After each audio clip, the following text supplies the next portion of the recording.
welcome back my growdy followers to Swooning Over Stands. We are here with another episode. Let's get right into it. Woohoo! Someone thumps their fist on the storage room door, stirring you from sleep with a jolt and a thud as you fall off the mattress. Scrambling to your feet, you step over to the door and swing it open wide. Rose, I need your help!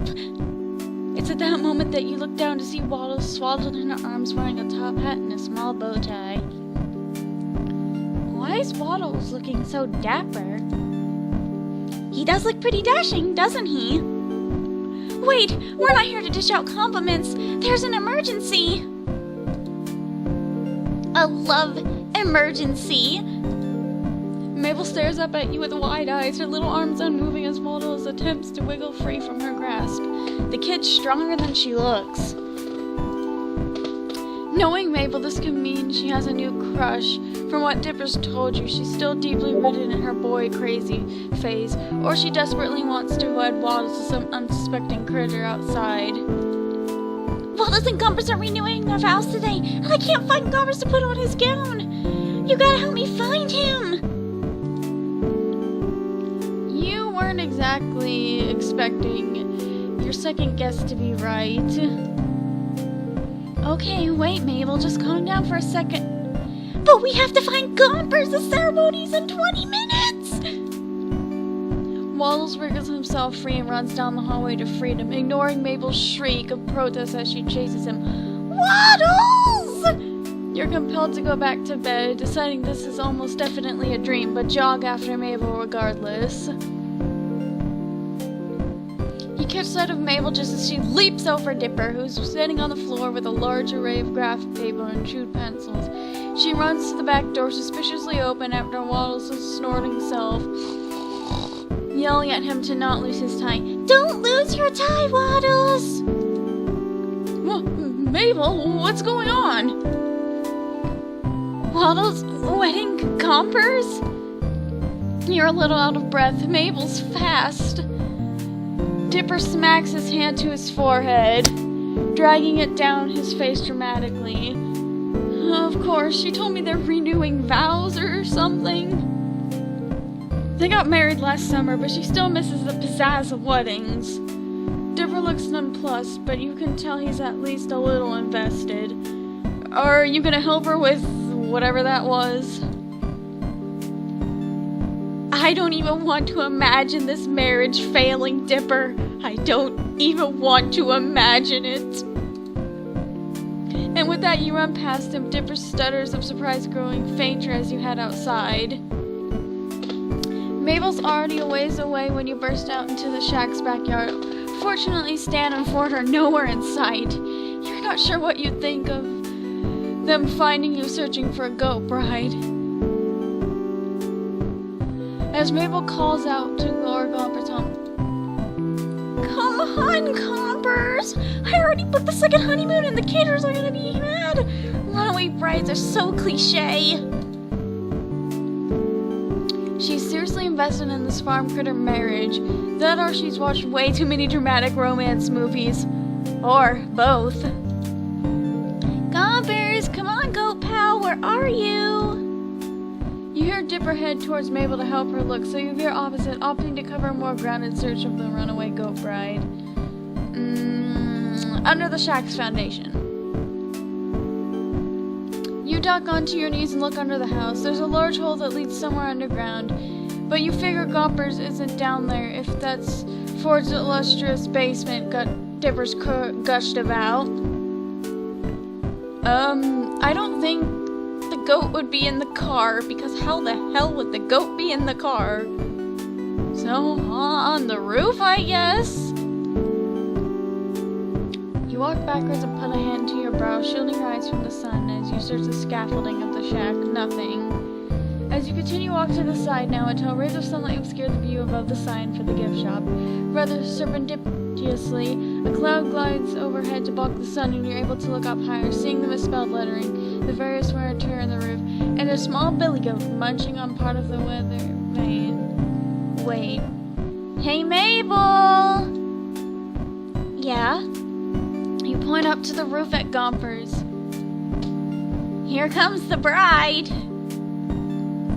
Mabel shrieks, "Gompers!" and sprints into the gift shop, slamming the door so hard the open sign flips to closed. There's silence for a moment, then something flips open on the roof's small balcony and Mabel pops up from underneath, climbing up onto the roof and attempting to coax Gompers down. And there's a ladder up to that little balcony thing inside the gift shop. It's pretty cool for fireworks. Mabel pulls a sandwich from her sleeve. You can't help but imagine what else she has up there. I don't want to imagine it. No, thank you. Mabel is just a surprise bag of everything. You never know what she's gonna do next. And waves it in Gomper's direction, and he trots towards the balcony, hopping down to Mabel's level and snatching the sandwich from her hand. She grabs the goat and heads back down towards the ladder into the gift shop. Oh, Gompers, you can't get the pre-wedding jitters anymore. You're already married. You can't get away that easy. Thanks a billion, Rose, you've saved the wedding.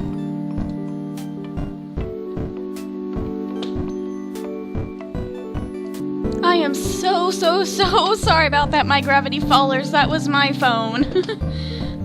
But yeah, alright, back to the game. And with that, Mabel gets to work on wrestling Gompers into his dress, yelling commands to Dipper to grab Waddles, who thankfully didn't get his bow tie dirty when he dashed away earlier, and get everything ready for the most important ceremony in the history of ever. Oh dear my.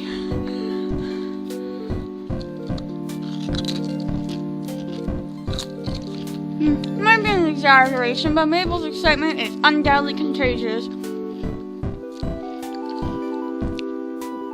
Oh, sorry, I'm eating chips. My blood sugar is low, please forgive me.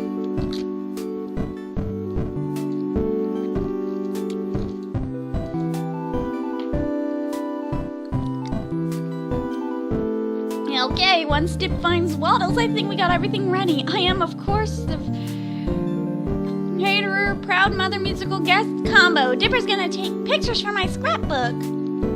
Hey, I never agreed to that. Dipper, please. I've gotta officiate. You mean officiate? See, I'm so busy I can't even talk right. Please, Dipper. I'll help you with some nerd thing later. I pinky swear. Dipper contemplates his chin. Oh, fuck. I can't English. Dipper contemplates this, hand at his chin, mirroring his grunkle forward, of course. As long as you actually do it this time, then yeah, I'll take pictures.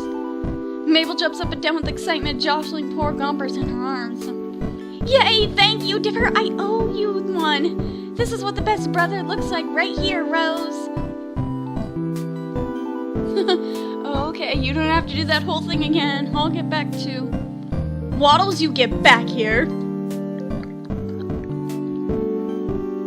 Okay, now that we have that fixed, that means we have... Wait! Sue's left already! My ring bearer's gone! Oh no, what are we gonna do, Gompers? Gompers gives the intelligent answer of bah! Chewing on his bridal veil. I could ask her, but I don't know. Gompers chooses that moment to look into Mabel's eyes and bleat at her insistently. Bah, bah, bah. Mabel naturally takes this as a sign from Goat. You're right, of course. This is your special day again. Mabel turns to you with pleading eyes. Hey, Rose, could you be the new ring bearer for the ceremony? It would give me no greater honor, Mabel. You are precious and I will do this for you because I love you and you are my daughter. I'm very invested in this partnership, Mabel. I gotta see it through. Mabel beams, obviously very pleased that you're taking this as seriously as she is. Thank you, Rose. Let's get the show on the road, or this wedding on in the backyard. It still works.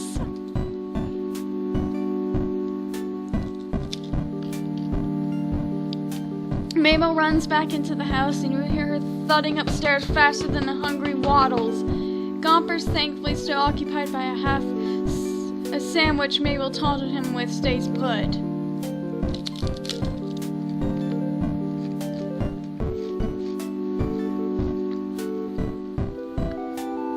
She comes back soon after with a fluffy purple pillow and 2 clear sticks.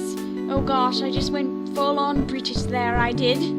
Okay, I guess this is what we're doing now. We're going full-on British. After snapping the sticks in half, glow sticks, they're glow sticks. She curls them into small bracelet-sized rings. These are so much more fun than rings. Plus, Waddles can put it on his tail to look super handsome. Waddles unks an agreement. In his mad dash out of the house, he's lost his top hat. Hold your hands out, palm up, and get down so you're not as tall. They can't put the rings on each other if you're way up there. She's got a point. You duck to your knees in the dirt, and Mabel turns your hands palm up, reverently placing the pillow in the glow stick rings atop them. Okay, Mabel, I'm here with the camera for... Rose, why are you on the ground? You gestured to the happy couple with a wide arc of your arm. They needed a ring bearer? Well, I guess they do. Mabel nods, small hands on her hips.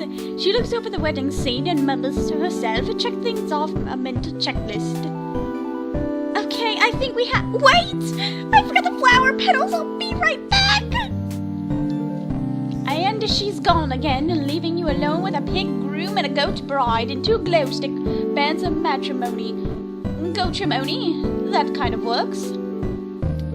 You decide not to crack that pun on Dipper, who's examining his disposable camera.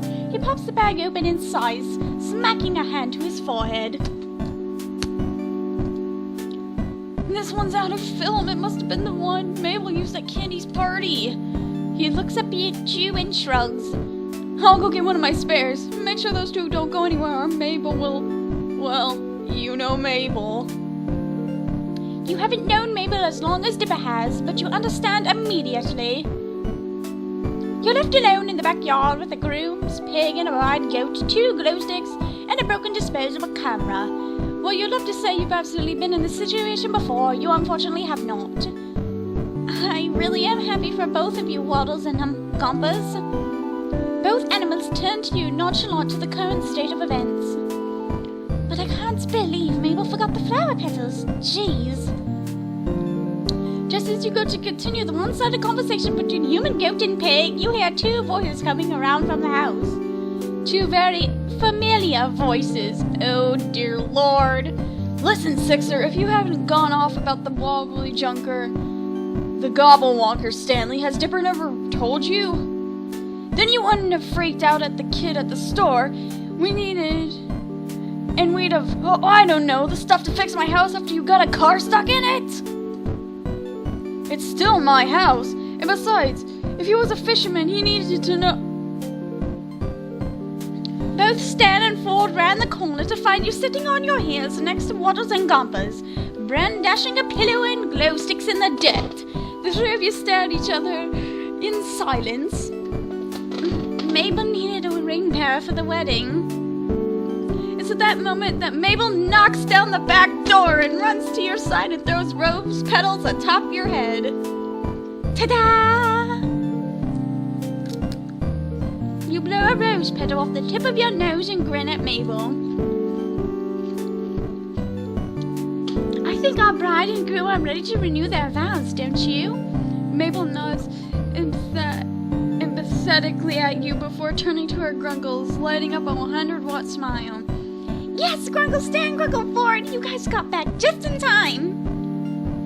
And just like that, Mabel pushes Stan and Ford toward you and tugs their hands so they sit across from you. Stan complains about his knees, and Ford asks Dipper exactly why the pig and the goat are betrothed. Fits with what you know about both at this point.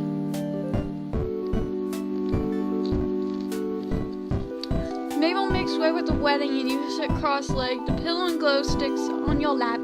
Every so often, Mabel stifles a theatrical sob, wiping a very real tear from her eye, before she turns to you for the rings. Oh, Mabel, how should the betrothed wear their rings since they don't have fingers? Just put them wherever you think they fit best. Around one goat hone and what is his tail? You get up and promptly crouch down in front of Waddles and Gompers, playing your ring bearer part very seriously. A glow stick ring goes onto one of Gompers' horns and you place the others on Waddles' rear, hanging off his circular tail. I now pronounce you husband and husband again! You may now kiss the goat. Waddles sniffs and Gompers and snorts. That definitely counts. Dipper reappears with a new camera and Mabel throws more rose petals at him. A few get stuck to his fluffy hat and he rolls his eyes, but retaliates by taking a very close-up picture, the flash temporarily blinding her. Hey, save the film for the newlyweds! I need plenty of pictures for my scrapbook! You owe me a new camera for this, Mabel. He sounds annoyed, but his fond sibling smile gives him away, and he starts taking pictures of the happy couple, getting at odd angles as Mabel pushes them into silly poses. You step away from the scene and go to head back into the house. Being a ring bearer is thirsty work, but Stan and Ford stop you before you might get to the door. Hey, Rose. Thanks for playing along with Mabel with the whole wedding thing. We're both glad you're willing to entertain her whenever we're gone. She didn't, make you do it, did she? Oh, she didn't. She needed a ring bearer, so I stepped up to help. Stan and Ford arch matching eyebrows at you. I'm very interested in the marriage of a goat and a pig, you know? The three of you laugh as Stan pats your shoulder. Ford gives you a warm smile.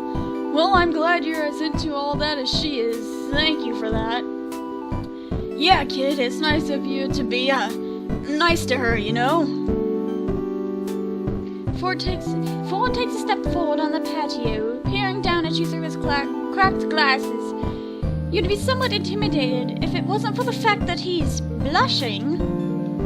I appreciate that you occupied the kids for Stanley and I while we were out. Both of them seemed to like you being around. You grin at him with a shrug. It's no problem. They're fun to hang out with, even if I'm going to have some strange photos of Mabel's scrapbook at the end of it. Ford smiles, straight and almost kind. It's your turn to turn red when he looks at you like that. Well, if you'll excuse me, I've got, things to get back to. Yes. He walks past you and into the house, Stan following soon after. Stan elbows Ford and it looks like he's muttering something to him, but you can't hear what it was. Whatever he said, Ford looks scandalized. Oh no, so scandalous. Hey Rose, you're gonna miss the party. We got popsicles. I call the red ones. Pineapple ones are all mine. I call dibs. But the pineapple ones are the best ones. Mabel and Stan wrestle over a yellow popsicle while Dipper contentedly unwraps a red one, holding it above his head and out of Gompers' way. Ford gingerly picks out a purple ice pop and leaves the ice chest open for you to grab one as well. While Stan and Mabel aren't looking at you, you hide the pineapple popsicles at the bottom of the chest. Dipper sees and starts laughing but doesn't tell. They're a strange bunch, these two sets of pine twins, but they're certainly making your summer a whole lot more exciting as you stay at the mystery shack continues. Your wreck of a car sitting outside in the heat of the setting sun. Well, that was fun. Anyway, peace and love in the sky and the stars above, and I'll see you, my gravity fallers, later. Bye-bye!